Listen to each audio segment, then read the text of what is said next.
Hi guys, good evening to everyone.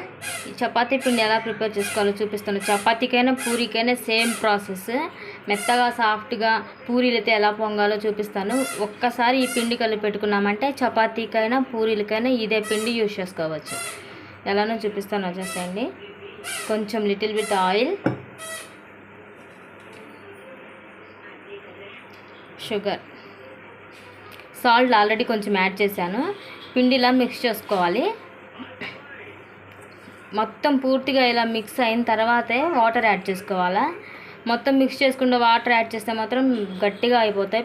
చపాతీలైనా పూరీలైనా మెత్తగా అయితే రావు. పూరీలు అయితే చాలా సాఫ్ట్గా పొంగుతాయి అన్నమాట. ఇది ఇలా కలుపుకున్న తర్వాత పిండిని ఇలా ప్రెస్ చేస్తే ముద్దలాగా రావాలి. ఇలా వచ్చింది అంటే పిండి పర్ఫెక్ట్ అన్నమాట.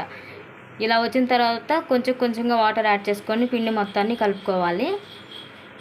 ఈ పిండి చపాతీకి పూరీకి పర్ఫెక్ట్గా.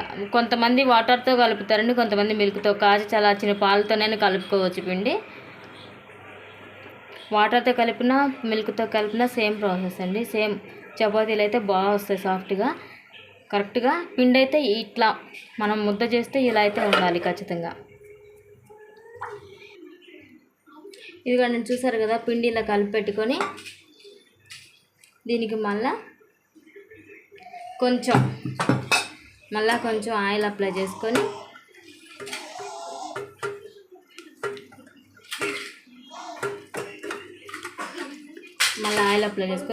ఒక 10 నిమిషాలు అట్లా ఉంచుకొని చపాతీలు కానీ పూరీలు కానీ ఏదైనా కానీ ఈ పిండితో చేసుకోవచ్చు అండి. నేనైతే దీనికి ఆశీర్వాద్ మల్టీగ్రెయిన్ పిండే యూజ్ చేస్తాను పూరీలు కానీ చపాతీలకైనా. Thank you.